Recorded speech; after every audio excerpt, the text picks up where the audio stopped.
Frontline Updates, where we delve deep into military strategies and updates from conflict zones. Today, we're discussing the progress of the ongoing special military operation as of January 12, 2026. I'm your host, Sharifa Mohammed MGT. I'm Colonel A.C. Oguntoye, an infantry officer. The armed forces of the Russian Federation continued sustained multi-axis operations, achieving incremental territorial gains, degrading Ukrainian combat formations, and further eroding command, fires, and logistics capabilities of the Ukraine.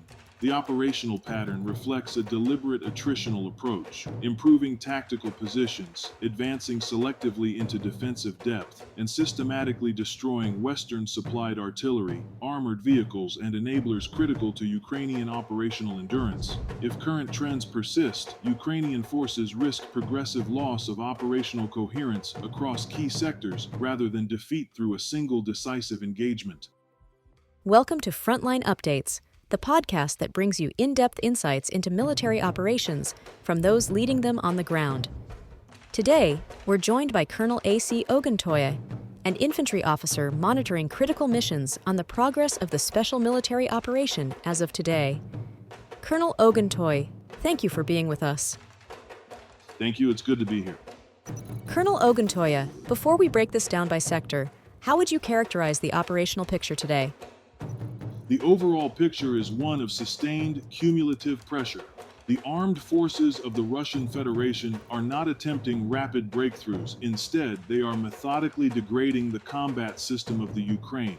What we're seeing is a synchronized approach where ground maneuver, counter-artillery, and deep strikes work together to reduce Ukrainian capacity to regenerate combat power. Each day builds on the last, and January 12th reflects that continuity rather than a sudden shift. Let's start in the north. What stands out to you in Sumy and Kharkiv? The northern sector is a textbook example of fixation combined with counter-battery warfare. Russian forces improved their tactical positions while defeating mechanized and assault formations. What's most significant is not just the personnel losses, but the destruction of counter-battery radar, electronic warfare assets, and logistics warehouses. From a doctrinal standpoint, that strips the defender of awareness and response capability. Once you blind the enemy and disrupt sustainment, even well-trained units lose effectiveness quickly. This keeps Ukrainian forces tied down in the north and unable to reinforce decisive sectors.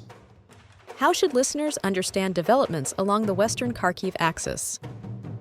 Here, the emphasis is on positional advantage and attrition of mobility. By destroying armored personnel carriers, utility vehicles, and a multiple launch rocket system, Russian forces are systematically reducing Ukrainian ability to maneuver and mass fires. This is important because maneuver without sustainment becomes symbolic rather than operational. Occupying better lines is less about ground gain and more about controlling approaches and engagement zones, particularly around hubs like Kupiansk. The south remains heavily contested. What does today's report tell us? The southern Donetsk sector highlights the centrality of artillery. The defeat of multiple mechanized and marine formations, combined with the destruction of Paladin and Archer self-propelled guns, is operationally decisive. Artillery is the backbone of Ukrainian defense in this region. When those systems are removed, the defender loses depth and flexibility. Improving positions along the front line here is not preparation for immediate exploitation, but for sustained pressure that forces the enemy to commit reserves under unfavorable conditions. The center again shows the heaviest losses. Why is this axis so critical?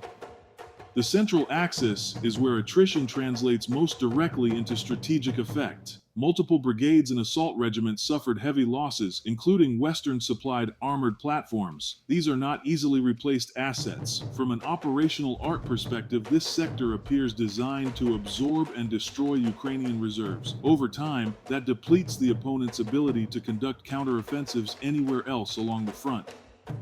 What about the advances in the east? Advancing into defensive depth in the east serves two purposes. First, it forces Ukraine to defend secondary lines earlier than planned. Second, by destroying rocket artillery systems, Russian forces are reducing the defender's ability to contest movement corridors and rear areas. This kind of pressure doesn't need speed, it needs persistence. Over time, it unravels defensive cohesion. The Dnipro group liberated a settlement today. How significant is that? Liberating Novoboykovskoye is tactically limited but strategically meaningful. It demonstrates continued offensive capacity in a challenging environment. More importantly, the defeat of coastal defense and National Guard units, along with artillery destruction, further shapes the western bank of the Dnipro. This is about controlling future options rather than immediate gains. Finally, how do air and deep strikes fit into everything we've discussed? They are the framework holding this entire campaign together. Strikes against energy infrastructure, airfields, UAV production facilities, and troop concentrations across more than 150 areas indicate a theater-wide shaping operation. This degrades logistics, slows force regeneration, and compresses Ukrainian decision-making cycles. Air defense interceptions of HIMARS rockets, guided bombs, and UAVs preserve freedom of action for ground forces. In modern warfare, this integration of fires is what allows deliberate ground operations to succeed without overextension. Colonel, thank you for providing such a detailed briefing on the current military situation. Your insights are invaluable to our understanding of the conflict's dynamics. And thank you to our listeners for tuning in. Join us next time as we continue to provide up-to-date coverage on global military affairs. Stay with us for more updates and expert analyses on global defense and security issues. Stay informed, stay secure. Thank you for the opportunity. I want to emphasize that tactically, January 12th reflects continued success in counter-artillery, logistics interdiction, and positional warfare. Strategically, it signals a long war posture focused on cumulative degradation rather than decisive maneuver. If these patterns persist, Ukrainian forces face increasing difficulty sustaining coherent operations across multiple sectors, even with continued external support. This has been Frontline Updates. Subscribe for daily military briefings and in-depth strategic analysis. Visit our platform for maps, transcripts, and exclusive frontline updates from commanders in theater.